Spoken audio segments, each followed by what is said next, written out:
독자 여러분 안녕하세요, 호사서입니다. 제가 지난번 영상에서 말씀드렸던 게 공모전을 참여하면서 약간 폐관 수련의 필요성을 느꼈다라고 말씀을 드렸잖아요. 그러면서 제가 울트라 러닝을 다시 생각을 하게 됐거든요. 사실 울트라 러닝에 대한 컨텐츠만 막 장황하게 찍어놓고 시도도 안 해보고 그러고 약간 버려두고 있었는데, 폐관 수련의 필요성을 깨달으면서 울트라 러닝에 관련된 컨텐츠를 다시금 이렇게 도전을 해보게 되고, 그 와중에 굉장한 꿀팁을 찾게 돼서 이거를 공유해드리고 싶어서 이번 영상을 찍게 되었습니다. 제가 갑자기 폐관 수련의 필요성을 느끼게 된 건 아니고, 질의응답을 하는 과정에서 교수님 7분이 이렇게 질문을 주셨는데, 분명히 이게 블라인드 테스트이기 때문에 학부생 혹은 학부생보다 조금 높은 수준 정도로 생각을 하셨을 것 같아요. 그 상황에서 질의응답을 하셨는데 질문의 절반 정도밖에 대답을 못 하겠더라고요. 그 이후에 내가 이거를 학부생 때 빅데이터와 관련된 걸 전공을 하지 않았기 때문에 이런 것에서 약간 한계, 미천이 드러나는구나 이렇게 생각을 했고, 좀 반성을 많이 했습니다. 못해도 학부생 수준의 지식이 필요하겠다라고 생각을 해서 공모전이 끝난 다음날부터 이런 울트라 러닝의 프로젝트를 다시 시작을 하게 됐고요. 울트라 러닝 프로젝트의 1단계는 커리큘럼을 짜는 겁니다. 일단 목표를 정해야 돼요. 어떤 거를 할 건지. 저 같은 경우에는 데이터 분석을 하는 수준이 학부생 수준으로는 올라가고 싶다. 그 커리큘럼을 짜야 되는데, 이 커리큘럼을 짜는 거를 저는 챗GPT한테 맡겼습니다. 여기까지는 누구나 다 예상하실 수 있는 부분인데, 챗GPT한테 맡길 때 몇 가지 얘기를 추가를 해주면은 더 알맞은 그런 커리큘럼을 주는데요. 일단 울트라 러닝 영상을 보신 분들은 아시겠지만, 커리큘럼을 짤 때 가장 중요한 부분은 내가 제대로 학습을 했는지에 대한 과제와 수행평가와 시험이 이루어져야 된다는 겁니다. 근데 그거를 다 찾아내기가 어려워요. 그래서 무크라는 개념을 가져오려고 했는데, 그게 뭐냐면 인터넷에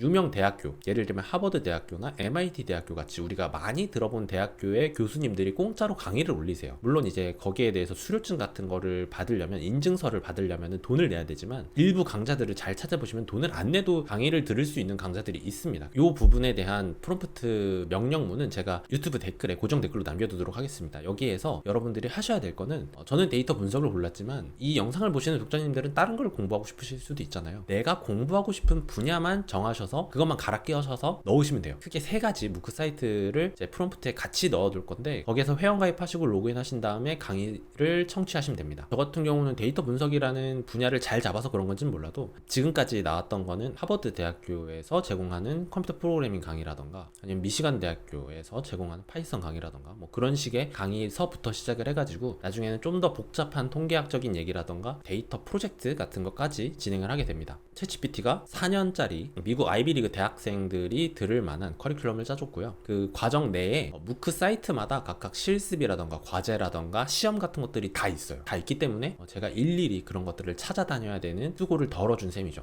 몇 가지 한계점은 명확히 있는 게, 당연히 현장에서 배운 4년 동안 배운 학부생보다는 성취가 낮을 수밖에 없습니다. 그거랑 같은 동일선상에 이거를 두시면 안 되고요. 그리고 인증서 발급에 대해서 말씀을 드렸는데, 유료로 인증서 발급은 됩니다. 근데 제가 이 인증서가 우리나라 사회에서 얼마나 인증을 해주는지를 모르겠어요. 그래서 저는 일단 안 했고요. 제일 놀라웠던 건 챗GPT가 한 학기당 들으라고 가르쳐준 강좌의 개수가 4-5가지밖에 안 됩니다. 제가 학부생일 때는 6개, 7개씩 들었던, 최소 7개까지 듣고 뭐 학점이 4.0이 넘어가면 8개 이렇게 들을 수 있었던 걸로 기억을 하는데, 그거 반밖에 안 되기 때문에 굉장히 신기하다라는 생각을 많이 했고요. 제 주변에서도 많이 여쭤보시는 게, 왜 그런 걸 하냐고 물어보십니다. 공무원 되면은 그냥 하던 일이나 열심히 하면 되는 거지 왜 또 다른 공부를 시작했냐, 뭐 이런 질문을 많이들 해주시는데, 그 질문에 약간의 답변을 드리자면, 배우는 과정에서 여러 가지 감정을 느낄 수가 있다고 생각을 합니다. 그리고 그 감정을 느끼는 게 저는 개인적으로 재밌었고요. 예를 들면은 카이스트 교수님이 그 선형대수학 과정을 무료로 온라인에 올리신 게 있었는데, 그게 활용되는 최신 트렌드에 대해서 이렇게 보면서 되게 감동도 많이 하고 전율을 느꼈었던 것 같아요. 약간 소름 돋는다고 해야 되나? AI가 이렇게까지 발전을 할 수 있고 인간이 이런 것들도 만들어낼 수 있구나라는 부분에서 약간 소름 돋았던 게 있었고, 그런 것들을 보고 배우면서 약간의 떨림, 설렘, 그런 것들을 느낄 수 있었고, 물론 제가 당장에 뭐 그런 것들을 만들고 미래에 그런 것들을 만들고 이런 것들을 목표로 하는 게 아니라, 저런 것들에 대해서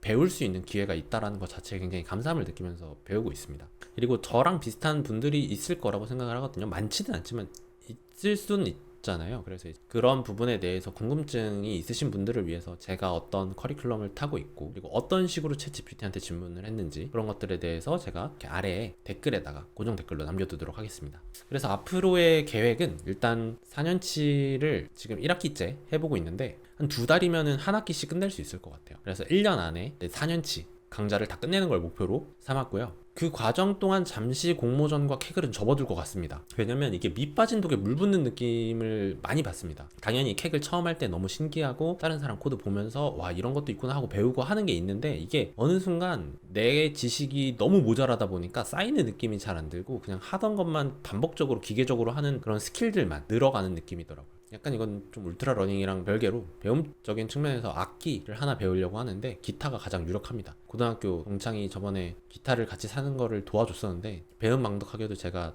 몇 년째 해당 기타를 열어보지 않았습니다. 그래가지고 학원에다 돈을 내고 배워볼까 생각을 하고 있고, 오늘도 긴 영상 시청해주셔서 감사합니다. 구독과 좋아요도 감사합니다.